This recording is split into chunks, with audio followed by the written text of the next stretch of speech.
Sim, as redes sociais recomendam aos seus usuários cada vez mais conteúdos viscerais, conteúdos que despertam emoções muito fortes, porque são esses conteúdos que engajam.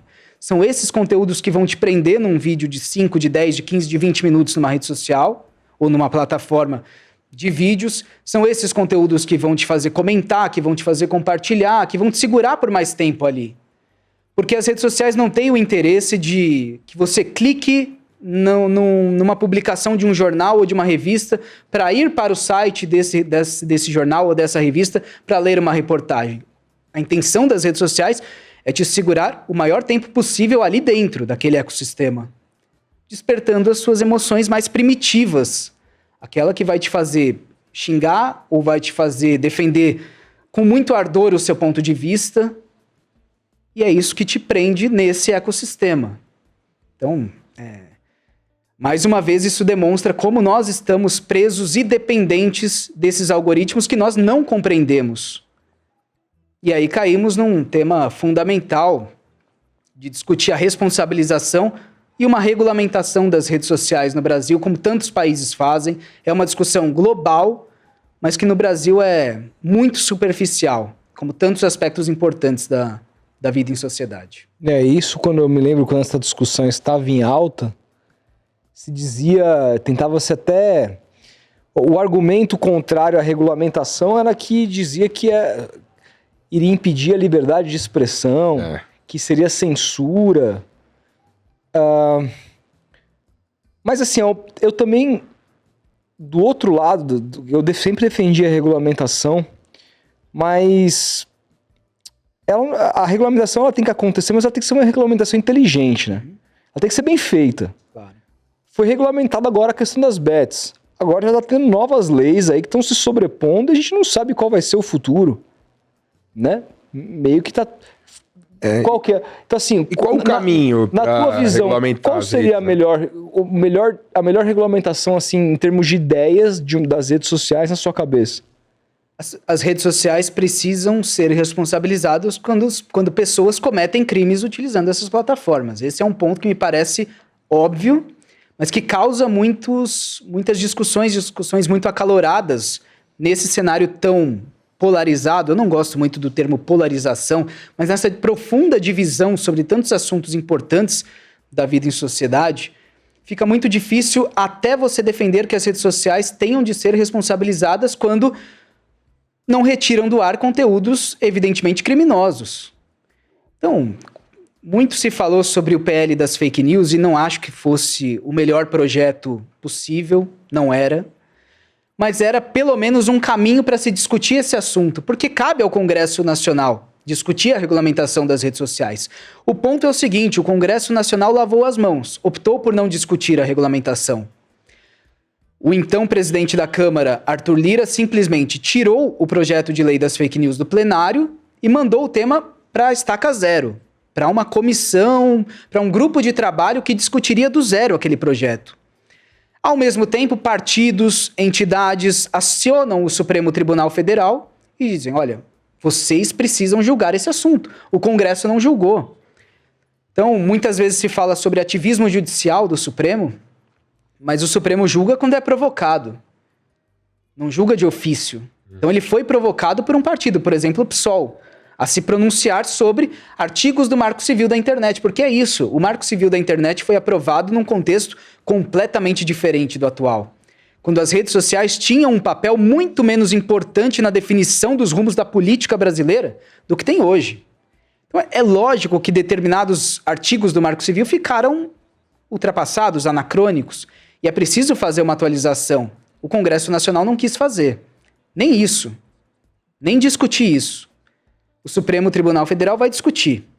Para quem nos acompanha ao vivo, na semana que vem o Supremo vai voltar a julgar a constitucionalidade do artigo 19 do Marco Civil da Internet.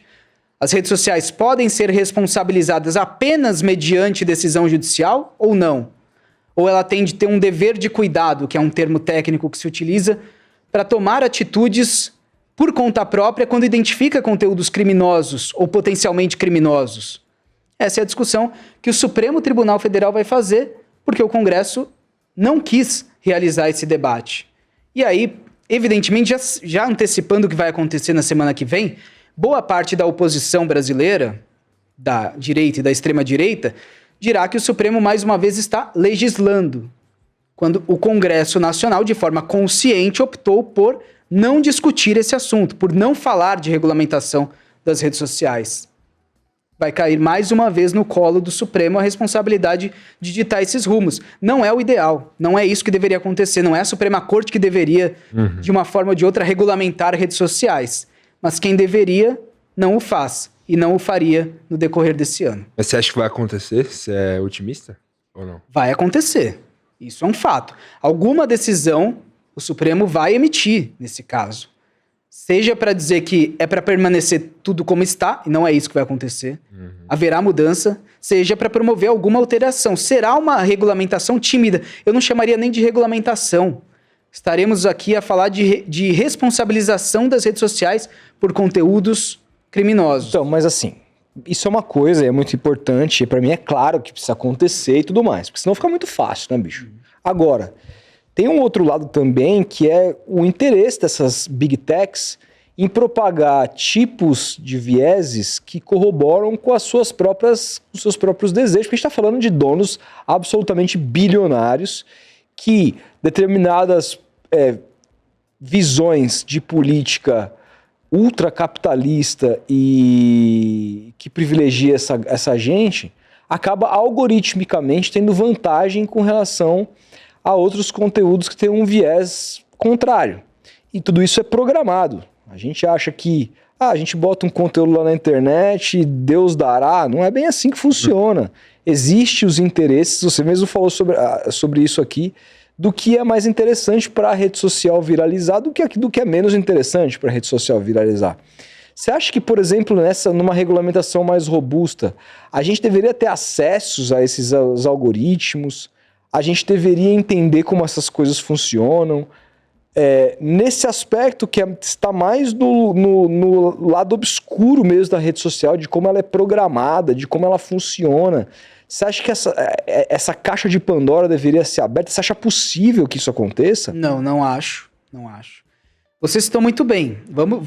Vamos dar nome aos bois aqui. Estamos falando, por exemplo, do X de Elon Musk, o homem mais rico do mundo.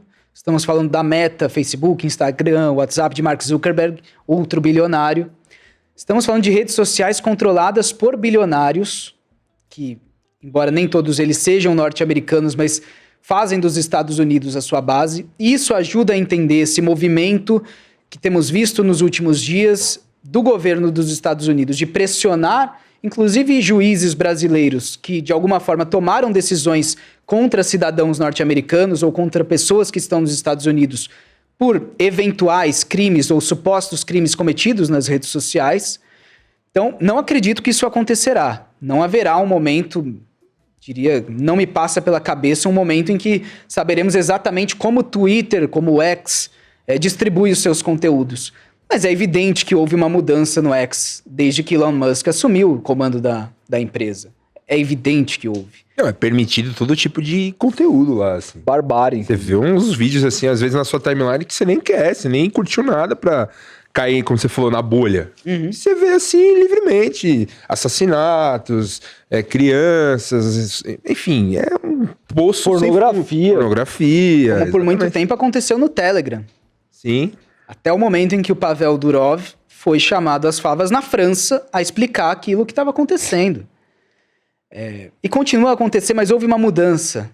Houve uma mudança no Telegram também. Então não acho que haverá essa transparência absoluta para que todos conheçam os algoritmos das redes sociais. Mas até por isso é importante avançar numa forma de responsabilização dessas plataformas.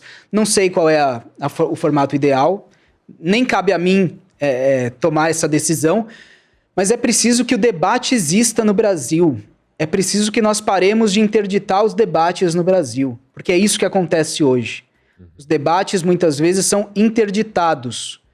Você não consegue discutir sobre bases minimamente honestas do ponto de vista intelectual assuntos muito importantes, seja sobre a influência da religião na política, seja sobre a necessidade de regulamentação das redes sociais, seja sobre os gastos do poder judiciário, sobre as emendas parlamentares. É importante que não se interdite o debate. E numa era de redes sociais que representam muito bem essas profundas divisões sociais, é difícil fazer isso. É difícil você ter debates honestos intelectualmente sobre esses temas sem cair na superficialidade. Porque é isso que as redes sociais têm oferecido cada vez mais. A superficialidade, o apego à emoção, a reação mais primitiva a esses assuntos, que cada vez mais nos afasta do centro dessas questões. E é preciso que nós sejamos capazes de voltar a discutir esses assuntos.